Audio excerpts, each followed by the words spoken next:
wabarakatuh. Perkenalkan, nama saya Alvin Trisuriana dari kelas 11 TKJ dan rekan saya. Febriansa dari kelas 12 TKJ. Kami dari SMK BPI Bandung. Pada kesempatan ini, kami akan membahas sebuah topik penting dalam memanajemen jaringan, khususnya pada perangkat mikrotik, yaitu Simple Queue. Jadi, apa itu Simple Queue, Kak? Simpelnya seperti ini. Simple Queue adalah sebuah fitur yang digunakan untuk mengatur kecepatan internet dari setiap pengguna atau perangkat di jaringan. Bayangkan, sebuah jaringan itu seperti di jalan raya, dan Simple Queue adalah sebuah aturan yang mengatur siapa yang boleh cepat, siapa yang boleh lambat, dan siapa saja yang boleh didahulukan atau dijadikan prioritas utama. Dengan Simple Queue, kita bisa membatasi kecepatan internet agar semua orang bisa mendapatkan bagian yang adil. Tidak ada yang terlalu lambat ataupun terlalu cepat. Tujuannya adalah untuk menjaga agar internet bisa tetap lancar, tidak lemot, dan orang bisa menggunakannya dengan nyaman. Nah, seperti itu. Gitu ya, Kak. Jadi, konfigurasinya gimana, Kak? Nah, untuk konfigurasinya setelah berikut ini. Lah, kok jadi saya yang konfigurasi? Udah untuk apa? Ya udah deh, kayak gitu. Nah, jika kita sudah masuk ke dalam aplikasi Winbox, kita langsung cari saja di sini pada menu utama yaitu Queues. Nah, pada menu Queues di sini ada 4 tipe.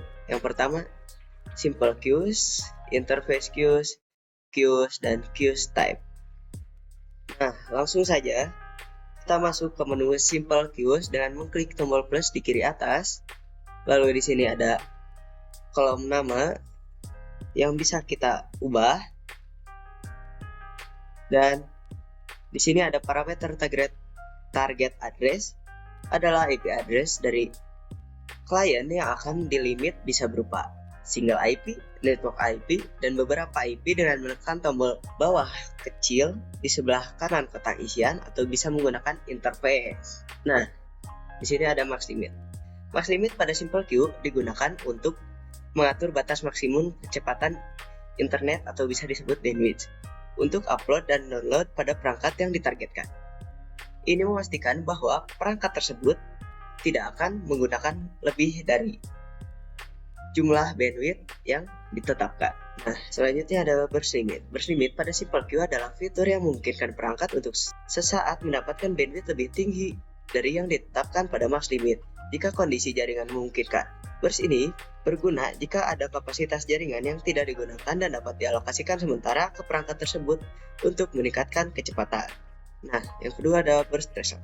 Burst threshold adalah parameter yang menentukan batas pemakaian bandwidth yang harus dicapai agar fitur burst dapat aktif. Jika penggunaan bandwidth di bawah nilai burst threshold, akan diperbolehkan menggunakan kecepatan yang lebih tinggi sesuai burst limit untuk sementara waktu. Namun, jika penggunaan bandwidth berada di atas threshold, burst tidak akan diaktifkan. Nah, selanjutnya ada burst time. Burst time adalah parameter yang menentukan beberapa lama perangkat dapat menikmati kecepatan tambahan sesuai dengan burst limit sebelum kembali ke kecepatan normal sesuai dengan max limit. Burst time bekerja bersama dengan burst limit dan burst threshold. Nah, yang terakhir ada time. Parameter time digunakan untuk mengatur jadwal aktif dari queue, yaitu kapan queue tersebut mulai dan berhenti berlaku. Ini memungkinkan kita untuk mengatur waktu tertentu dalam sehari atau hari tertentu dalam seminggu kapan queue tersebut aktif.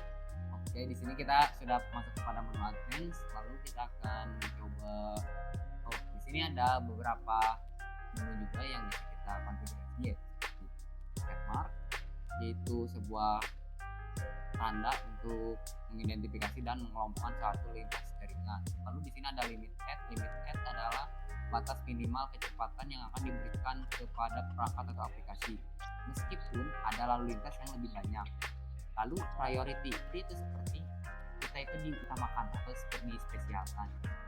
Nah, semakin kecil angka priority-nya, berarti semakin diutamakan. Misal yang ada priority 1 dan priority 8, maka yang akan diutamakan yaitu yang priority 1. Lalu bucket size. Bucket size adalah untuk menentukan berapa banyak data yang bisa kita simpan sementara untuk penggunaan burst. Dan ada queue type. QTP adalah untuk menentukan jenis antrian yang akan diproses dan dibagi. Ada beberapa jenis seperti FIFO, first in, first out. Berarti menu yang terakhir yaitu parent. Apa itu parent? Parent adalah suatu queue utama atau init dari queue yang lebih spesifik. Queue anak akan mengikuti aturan dari queue itu. Nah, kita akan melakukan study case.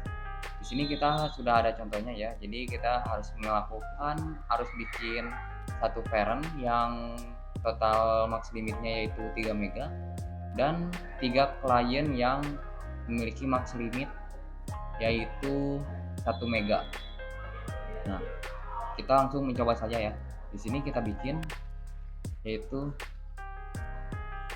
total dengan targetnya yaitu 192.168 dan 10.0/24 yaitu menggunakan subnet dan ubah max limit menjadi 3 mega dan uploadnya juga 3 mega. Kita FI lalu copy untuk lanjut ke klien. Kliennya namanya ya cukup pakai PC1 saja. Lalu ubah targetnya menjadi sesuai dengan IP yang kita tuju, yaitu IP client. Nah, di sini kita menggunakan IP laptop ini yaitu 192.168.10.10 dengan max limit dan download yang sama.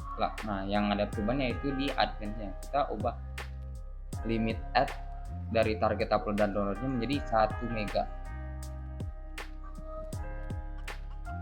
Dan parentnya diubah masuk ke total.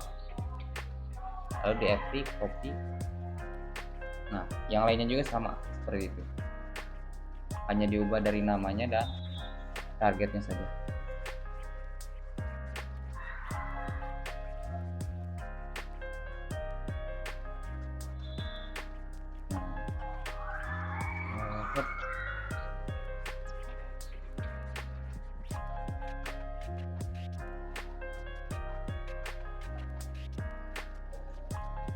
Oke.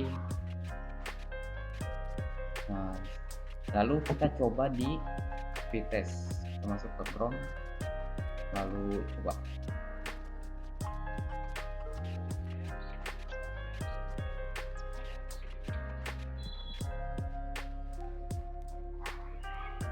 Nah, sekarang hasilnya tidak akan bisa melebihi dari batas bandwidth yang parent berikan, yaitu 3 mega. Pasti akan di bawah 3 mega, yaitu mungkin 29 atau berapa. Oke. Nah, jadi kita sekarang mau mencoba atau bereksperimen gitu. Di sini kita membuat satu PC, itu adalah IP PC kita, lalu ruang guru dan ruang belajar dengan IP network yang sama seperti IP kita. Akan tapi di sini ada perbedaan, yaitu max upload dan downloadnya itu berbeda, seperti PC1 yaitu 3 mega, ruang guru yaitu 5 mega, lalu ruang belajar itu 10 mega. Nah, yang akan diambil oleh si PC itu akan yang mana gitu. Jadi mari kita coba tes di speed test.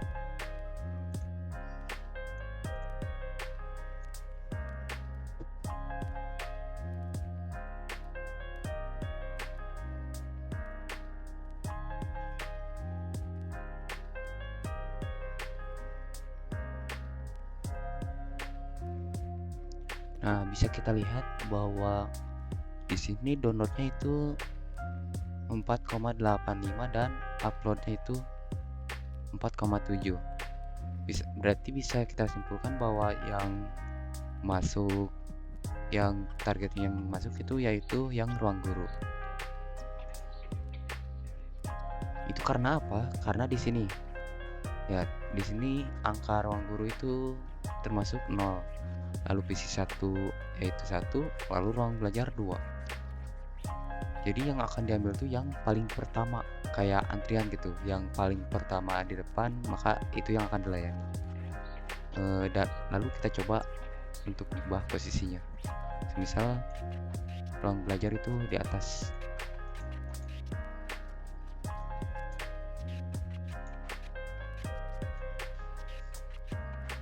Nah, ruang belajar sudah di atas. Mari kita coba lagi untuk tes.